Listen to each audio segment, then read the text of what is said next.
Hello, my name is Jamie Tworkowski, and I'm the founder of a nonprofit organization called To Write Love on Her Arms.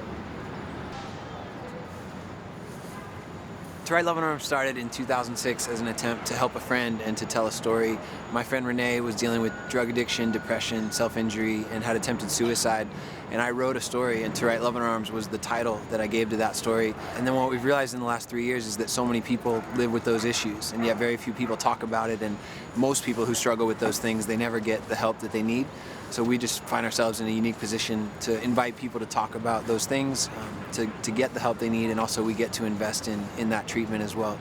Just got here. We're part of this really surprising thing called To Write Love on Her Arms, and we're just part of it. We're not even the whole thing, but this is our team. And as an organization, we've had a lot of opportunities to hit the road, and we have some friends in bands that have been really generous and literally lent the stage to us, so that we could have a few minutes before they go on to introduce our message and talk a little bit about the work that we do. And that's how so many people have found out about us, not only in America, but even in the UK and Australia.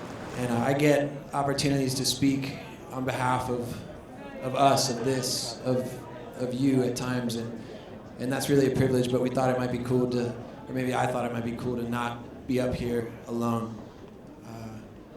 Just the idea that that's really what tonight is about, is this idea that life is better, less alone. To Write Love on Her Arms, as a phrase, wasn't meant to be the title of a charity. It was really just meant to be the title of a story, and even with that, I thought it was a bit awkward. It was a bit wordy and kind of funny. But she took a razor blade a few hours after I met her and basically wrote the word "fuck up" across her forearm with a razor blade. And To Write Love on Her Arms, I tell people, because I tell this story, on college campuses, at churches, at places where you don't say that word. And what we remind people, or even what I remind people, is I don't think it's so much about profanity. I think it was much more an identity issue. I think that in that moment that she looked at her 19 years on this planet, and that was what she believed. That was who she was. That was where she lived.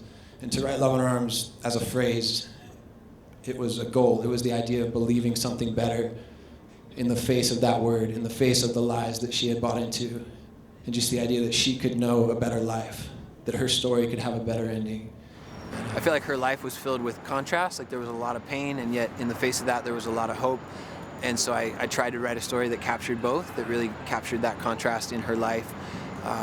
Posted the story as a MySpace blog and ordered 200 t-shirts to try to sell those to raise money to pay for her treatment. So we wanted to do more than just move people. We wanted to meet the financial need. And I guess I tell that story, and maybe it ties back to this funny phrase, heavy and light. Basically the idea that it's better to win and lose together.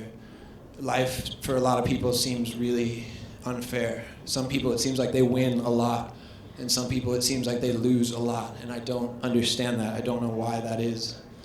And maybe the sense that we can make is this idea that we were meant to win and lose together. We began to hear from people that first night that just shared difficult parts of their stories.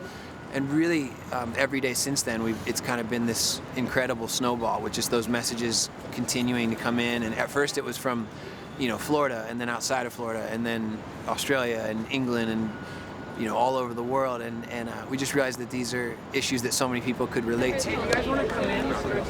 Today we're in Washington Square Park in Manhattan, and we're here for a photo shoot, and we've put the word out in the last few days just to invite anyone who wants to be a part of it, and so we're excited to see who shows up.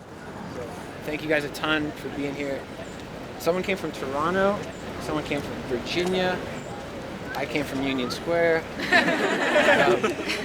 We were a little bit vague, like we were asked to keep it a secret, so we said it was a photo shoot for a magazine in New York City. At first we didn't have a location, and obviously now we do. Not the cover. We're not the cover, Christine. All right. You guys, I can say it's Rolling Stone. Of course, yeah. I said that before. The photographer's name is Peter Yang. He's a guy from Brooklyn, and I was excited to hear that he actually shot with Barack Obama for the cover of Rolling Stone last July. And that was an issue that won Magazine Cover of the Year, so it was pretty exciting when we heard he's going to be working on this. I think with everything we do, we just love the idea of inviting people into it. You know, our story has so much to do with so many people, and especially young people that have lent their voice to this work that we're doing, and really this surprising story. So we like the idea that when someone asked us to do a photo shoot, that we get to invite a bunch of friends and see who shows up. Okay, so Jamie, you're gonna look at me for this. Guys, you can look at me, you can look at each other, look around. I don't want everyone looking at me, so just mix it up. You guys look great. Big lovely thought. It was funny because we didn't have a master plan in the beginning. We didn't say, oh, we'll make these t-shirts and they'll spark conversations and that's how we'll grow. You know, we weren't that smart. And but that happened naturally, where it was this provocative title that we were printing on the outside of a t-shirt, and so many conversations grew out of that, where someone would say, well, what do those words mean? What is your shirt all about? Is that a band? And then people, I think there's a sense of ownership where people get to explain it, and they get to explain what it means to them and why they're wearing it, and that's how I think so many people have found out about it.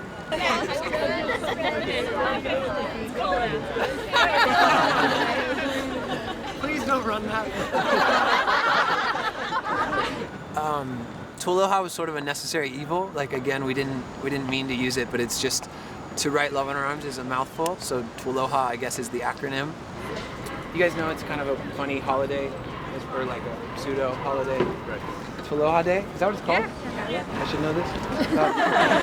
Tworkowski Day is a bit of a mystery to us and to me, because I didn't come up with it and our team didn't come up with it, and to be honest, we don't know who came up with it.